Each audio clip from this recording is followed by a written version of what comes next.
Bonjour et bienvenue dans notre émission Semence Mag sur le plateau de Village Semence.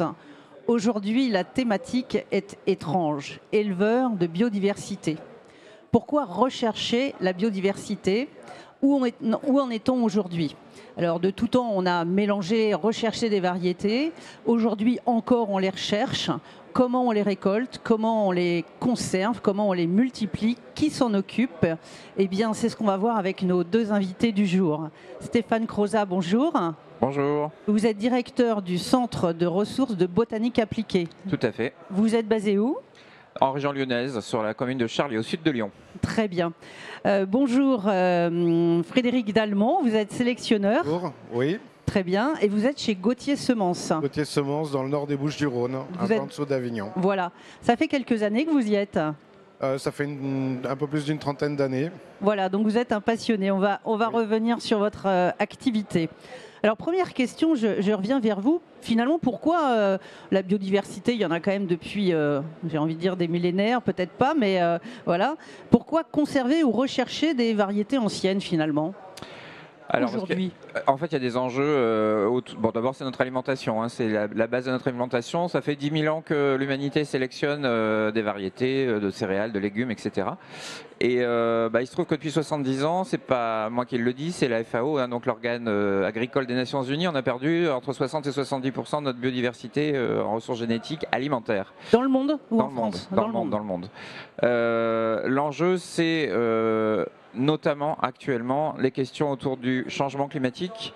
Je dis bien changement, pas réchauffement, parce qu'on voit bien qu'en fait il y a une inégalité. On peut avoir du chaud, du froid, trop d'eau, pas assez d'eau, etc. Et pour pouvoir s'adapter, en fait c'est un peu mathématique, c'est-à-dire que plus on a de solutions, plus on a de possibilités de s'adapter, moins on a de solutions, moins on a de possibilités de s'adapter. Donc cette diversité de semences, elle est fondamentale parce que c'est l'assise des ressources génétiques dont on a besoin pour se nourrir. Alors c'est une assise qui a fondu, d'où la naissance du Centre de ressources de botanique appliquée. Oui, vous l'avez créé vous-même et à quel Oui, moment? on l'a créé il y a 17 ans à plusieurs. Et on a aujourd'hui donc 3 outils. On a des conservatoires de variétés d'origine régionale ou internationale, d'intérêt local en fait. 4000 variétés, céréales, légumes, fruits, etc. On a une petite station d'expérimentation qui s'appelle Station Vavilov parce qu'on a une collaboration avec la plus ancienne banque de semences au monde. Alors expliquez-nous, cette banque Vavilov, elle est où et elle date de quand? Alors elle est à Saint-Pétersbourg, elle date de 1898 et en fait Vavilov était un des pères de la génétique mondiale. C'est lui qui a eu l'idée d'aller collecter dans le monde entier des ressources génétiques avant qu'elles disparaissent. Avant la Seconde Guerre mondiale, donc avant l'industrialisation de l'agriculture et de la chimie. Et aujourd'hui c'est extrêmement précieux parce que 70% des ressources génétiques qui sont là-bas ne sont que là-bas. Et sur le papier, nous on cherchait nos variétés d'origine lyonnaise, régionale, donc on en a retrouvé une grosse centaine. Et puis surtout, on a appris des expéditions avec l'Institut Vavilov de Saint-Pétersbourg, puisque en fait ces collectes, ils les faisaient sur le terrain. Et donc on des veut expéditions dans des pays partout dans le monde? Les expéditions se faisaient, c'est Vavilov qui a identifié les 10 premiers centres, il y en a 32 aujourd'hui, de primo-domestication des plantes, c'est-à-dire l'endroit où l'humanité a sélectionné pour la première fois le blé, la pomme de terre, le maïs, le soja, etc. Et il s'est intéressé beaucoup aux variétés régionales, traditionnelles, mais aussi aux variétés modernes de son époque. On parle des années 1920-1930. C'est un trésor, en fait. C'est un trésor, absolument. Et puis c'est une méthodologie qui est tout à fait différente et originale de ce qu'on fait ailleurs dans le monde. Très bien. Alors Frédéric Dalmont, vous travaillez chez Gauthier Semences, donc obtenteur et producteur de semences alors potagères, hein, on va le préciser. Donc ce sont les maraîchers professionnels qui les utilisent. Oui. Je crois que vous travaillez sur 8 espèces. Combien de variétés?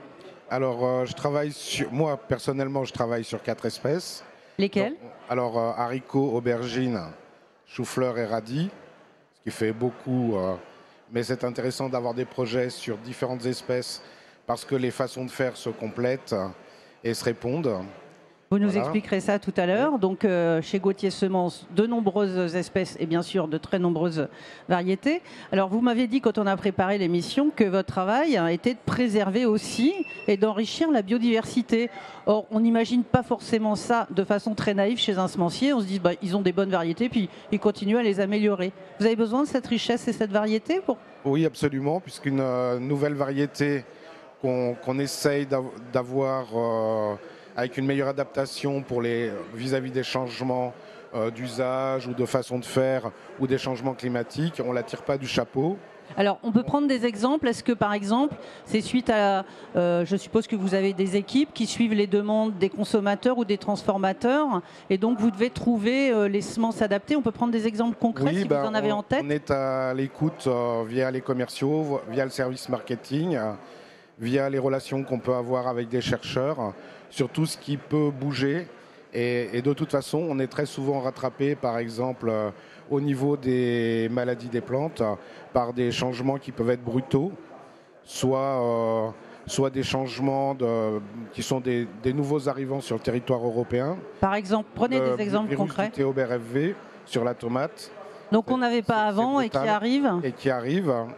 Et puis ça peut être simplement des mutations de champignons comme le Brémia de la laitue, qui mutent assez souvent pour contourner les résistances. Alors ça mute. Donc, constamment, il faut améliorer l'existant en rajoutant des résistances, en rajoutant d'autres critères. À un moment donné, on s'est interrogé sur les qualités gustatives de nos produits et c'est rentré pleinement dans nos critères de sélection. Alors on peut prendre des exemples de goût pour choisir une espèce, une variété qui vous plaît. En fait, tout le monde va penser au melon ou à la tomate. Mais moi, par exemple, à mon échelle, je teste les haricots. Alors, je les teste crus, ce qu'il ne faut jamais faire. Oui, parce mais que le haricot cru, c'est toxique. Donc il faut le faire à petite dose. Et je teste pour voir le niveau de sucrosité, voir s'il n'y a pas des arômes désagréables, comme des arômes métalliques ou de l'amertume. Et je vais favoriser ce qui a bon goût, en fait. Alors, ce que je comprends bien, c'est qu'il faut quand même que vous ayez beaucoup de doigté, parce que vous recherchez, par exemple, pour le goût du haricot, des critères bien précis, et en même temps, comme l'a dit monsieur, de nouveaux virus arrivent, il y a des coups de chaud ou il y a des gros coups de pluie, donc vous devez aussi adapter les variétés à la résistance. Est-ce que ce sont des critères qui vont de pair ou pas toujours ? Alors, il faut faire un choix. C'est le travail du sélectionneur et même de la stratégie d'entreprise de comprendre quels sont les critères qui vont nous démarquer d'une certaine manière.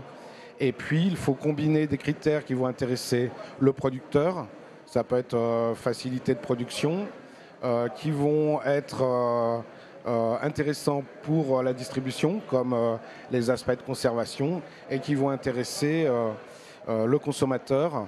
Ça va être le goût, mais aussi la diversité de formes, de couleurs, selon les espèces. Et qui vont même intéresser, je crois qu'il y a des haricots qui vont même intéresser le jardinier amateur. Je crois qu'il y a des haricots faciles à cueillir. Oui, ça fait partie des projets d'avoir des... Alors ça intéresse le producteur, ça peut intéresser le jardinier amateur, mais le jardinier amateur, il va certainement être très intéressé par le goût également. Et on a une bonne réputation là-dessus avec nos haricots. Alors on va jusqu'au bout. Vous allez faciliter aussi la récolte du haricot ? J'y travaille. Voilà. Et quel est le but ? C'est que les haricots soient au-dessus des feuilles, c'est ça ? Non, c'est qu'on n'ait pas à tirer comme un malade sur la plante pour détacher la gousse.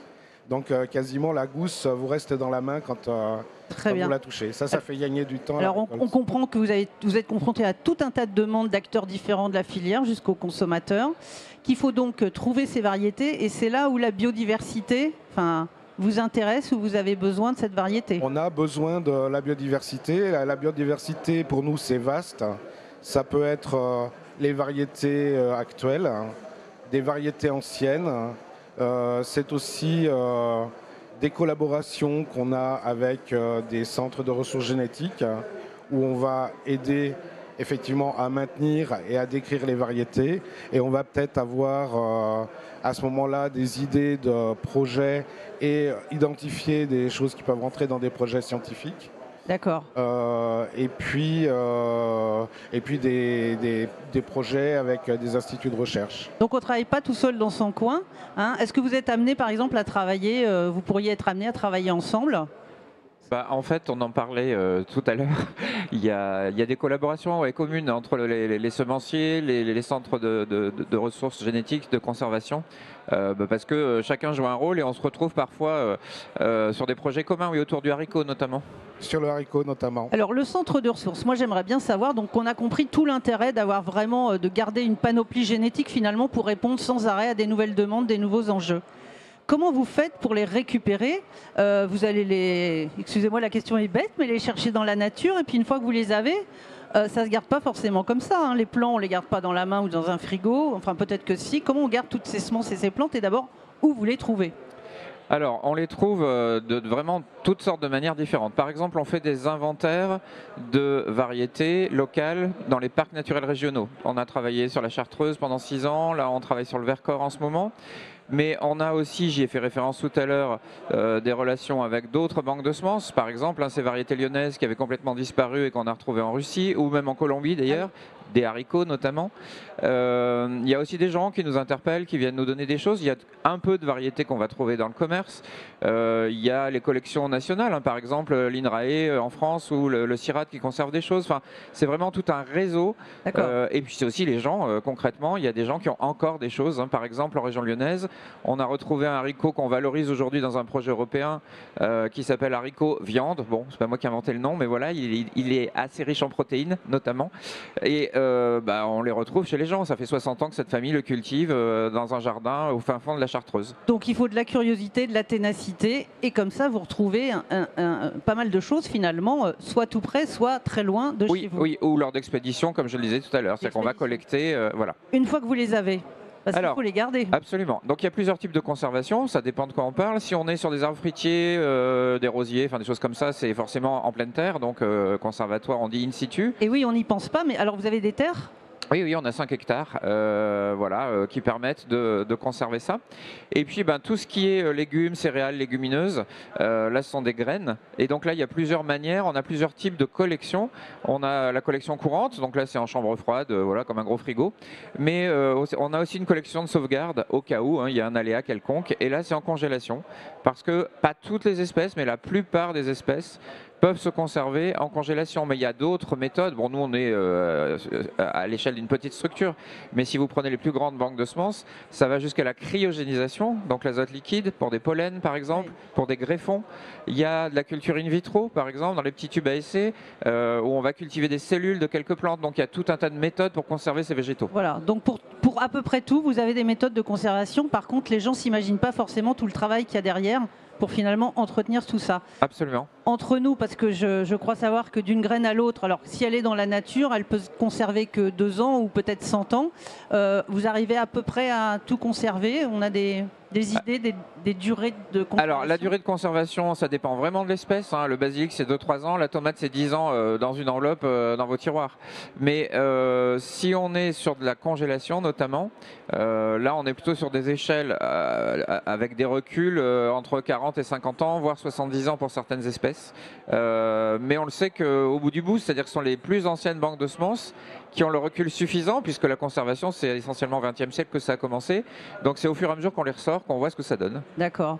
Alors chez Gauthier Semences, il y a un centre de recherche, il y a 150 personnes qui y travaillent. Moi j'aimerais que vous nous disiez ce que vous y faites dans ce centre de recherche et quelles sont les équipes qui y travaillent. Alors, le sélectionneur est un peu central, pardon à tous mes collègues, mais c'est lui. Profitez-en, vous avez le micro. C'est lui qui va organiser un peu les choses. Et ensuite, on a des supports qui sont, par exemple, on a une exploitation sur place pour mettre en place nos cultures. On a un laboratoire de phytopathologie. Donc là, ce sont nos collègues qui vont tester les maladies en conditions contrôlées. Et puis, on a des collègues qui font de la biologie moléculaire pour, quand on ne peut pas faire de la pathologie, on peut essayer de trouver le caractère, le gène dans nos plantes. Et voilà, on a des gens au développement qui vont prendre la suite de la sélection et affiner un peu le créneau, quand est-ce qu'on peut commencer les premiers semis, quand est-ce que la variété termine son calendrier. Et puis définir, ça c'est des gens qui bossent dans différents bassins de production. Et puis ensuite, dans l'entreprise, c'est d'autres métiers encore. Alors on l'a vu, il y a tout un travail pour récupérer, pour conserver. Vous avez aussi, j'imagine, un gros stock génétique chez vous. Oui. Donc tout un travail pour récupérer, conserver, travailler, faire évoluer. Bon, vous avez goûté vos haricots vous-même, ne le faites surtout pas, on le répète. Ouais. Au bout du compte, les produits voilà, sont chez les agriculteurs, sont sur les étals, ou peut-être avant. Comment vous vous assurez de la réussite pour le goût, par exemple? Vous avez des panels de consommateurs? Alors effectivement, le premier goûteur de la variété, c'est le sélectionneur. Et quand il travaille avec un technicien, c'est l'équipe. Et puis ensuite, en interne, on a un panel d'experts du goût. Et donc on peut organiser des petites sessions à l'aveugle. Et puis ensuite, souvent, on utilise des labos externes qui font des panels de consommateurs. Alors vous avez une longue expérience de sélectionneur. Est-ce qu'il parfois il vous est arrivé finalement à travailler tout votre travail de ne pas arriver à ce que vous attendiez, mais à de belles surprises? Oui, ça arrive très très souvent. Très souvent. Très souvent. Alors très souvent on est déçu. Mais on arrive toujours quand même à un moment donné à trouver la variété intéressante. Mais le travail du sélectionneur, c'est quasiment d'abandonner du matériel au fur et à mesure. Vous avez un exemple en tête? Vous avez un exemple en tête? Non, ça c'est le quotidien du sélectionneur. Ah.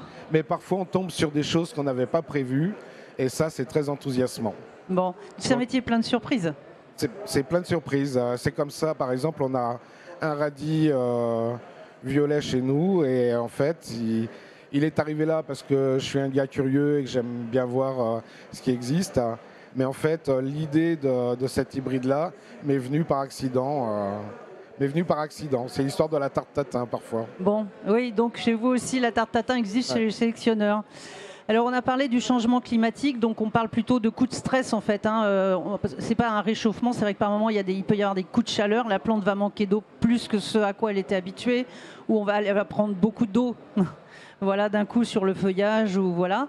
Est-ce que tous ces changements-là, tous ces stress, les nouvelles variétés, de nouveaux virus que ça peut apporter, ça va accélérer l'intérêt qu'on porte à la biodiversité? Vous le sentez déjà ou ça va venir ou pas? On l'espère en tout cas et c'est pour ça qu'on y travaille. Mais il n'y a pas suffisamment de prise de conscience des décideurs, du grand public de plus en plus. Mais voilà, aujourd'hui c'est vraiment un enjeu majeur parce que sinon on ne sera pas capable de s'adapter. Il faut à tout prix s'adapter. Vous êtes appuyé par les pouvoirs publics ou les régions, les collectivités? Alors oui, on a des relations évidemment. Nous par exemple on est en région lyonnaise, donc métropole, région, etc. On a ce type de relations.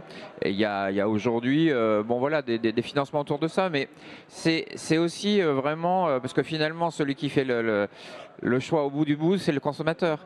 Donc c'est vraiment aussi, si le consommateur y va, les professionnels iront, les pouvoirs publics mettront de l'argent. Donc voilà, c'est un peu, il y a un énorme travail de pédagogie à faire pour convaincre les gens de ces enjeux et des possibilités. Et il faut absolument y aller parce qu'aujourd'hui, on est dans une situation qui est quand même urgente. On est parti. Frédéric Dalmont, vous avez l'impression que le changement climatique va vraiment bousculer votre métier, vous compliquer la tâche? Oui, le changement climatique est déjà visible. Par exemple, en chou-fleur, les mêmes variétés ont par exemple 15-20 jours de cycle en plus par rapport à il y a 30 ans en arrière. Tout simplement parce que les étés très chauds, les automnes très chauds ont fini par reculer la mise à fleurs des choux-fleurs. Ça, c'est un exemple. Mais effectivement, je pense qu'on n'est pas au bout de nos peines là-dessus. Et c'est très important que la recherche publique soit engagée dessus. Et nous, on a commencé déjà à regarder ce qu'on peut améliorer sur la résistance au froid. Bon. Surtout pour les espèces qui se sèment en direct. Et puis la résistance à la chaleur. On peut avoir des étés très chauds. Sur la formation, par exemple sur le haricot, des gousses ou la floraison. Voilà. Donc on a compris que vous avez encore beaucoup de pain sur la planche. Oui. C'est reparti pour 30 ans, on a accéléré. Une question pour la fin, c'est un métier de passion? Absolument. Et pour vous? Oui, évidemment. Oui, évidemment. Eh bien, écoutez, j'espère que vous avez appris beaucoup de choses. Voilà, on élève la biodiversité, il y a beaucoup de travail, c'est passionnant. Je vous remercie de nous avoir suivis et je remercie chaleureusement nos deux invités. Voilà, je vous remercie, je vous donne rendez-vous à demain.